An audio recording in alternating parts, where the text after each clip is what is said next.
Hello, my name is Vedant. I am a legal intern with Lexis and Company. In today's video, we will learn a really important constitutional law doctrine, that is the doctrine of pleasure. The civil services were introduced in India during the British rule, and therefore their laws and regulations were also applied in India as per the needs of the country. After the independence, the civil services were provided constitutional status in India. The laws of England still have a very great influence on Indian laws. The doctrine of pleasure is one of such concept which has been introduced in India from the British rule. Under this doctrine, the civil servants were regarded as the servants of the crown,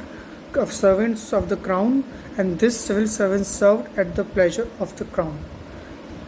So what is the meaning of doctrine of pleasure? The doctrine of pleasure originated in England. In England, the crown is regarded as the executive head, and the civil servants are part of that executive. The doctrine of pleasure means that the crown has the power to terminate the services of a civil servant at any time they want without giving any notice of termination to such servant. Thus, the civil servants work at the pleasure of the crown, which can remove them at any time. When the civil servants are removed from their services, they do not have the right to sue the crown for wrongful termination, and they also cannot ask for damages undergone due to wrongful termination. This doctrine is based on the concept of public policy, and whenever the crown feels that a civil servant should be removed from his office because keeping him will be against public policy, the crown can remove such public servant. So what is the position with regard to doctrine of pleasure in India? The doctrine of pleasure is also followed in India.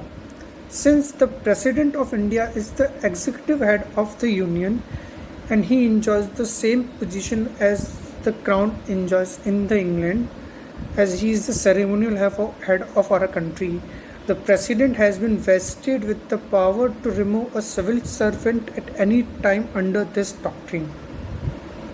While this doctrine has been adopted in India, it has not been blindly copied in the same manner as it followed in England, and there are some modifications which exist in India's adoption of this doctrine from that of England.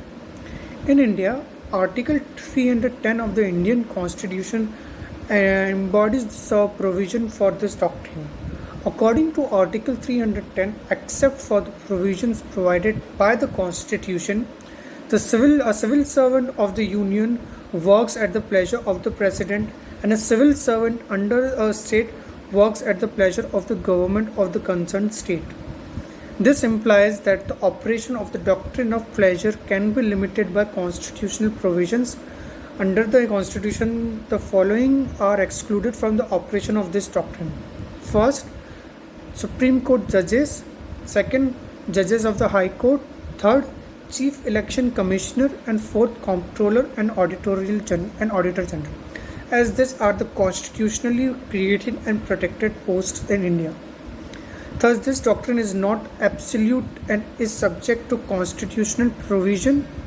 The civil servant can also be excluded from the operation of this doctrine because they have been provided with some protection under Article 311, and thus this doctrine's application can be limited to civil servants as well. So with regard to this doctrine, there are some of the decided cases of the Supreme Court. In the case of State of Bihar versus Abdul Majid, the rule regarding the maintainability of the claim by the civil servant regarding arrears for salary was decided by the Supreme Court. In England, the rule was that a civil servant could not sue the crown for the arrears of salary. The same was argued in this case. A sub-inspector has been removed from his service on the ground of cowardice and was later rehired. He filed a suit for recovering the arrears of his salary, but the government contended that he cannot do so under the rule followed in the doctrine of pleasure. The Supreme Court held that this rule would not apply in India, and thus the sub-inspector had the right to claim the arrears of his salary. Similarly, the court also made a judgment regarding another important provision of the doctrine of pleasure. In the case of Union of India versus Balbir Singh, it was held that the court has the power to examine the satisfaction of the president or the governor, as the case may be. If the court finds that the satisfaction is based on such grounds which have no relation to the security of the state, then the court can hold such a satisfaction to be based on irrelevant and extraneous ground, and the dismissal of the civil servant can be held invalid. So this was all about the doctrine of pleasure, how it came into origin, what is the mechanism followed in India with related to this doctrine, and some of the decided cases of Supreme Court. Thank you.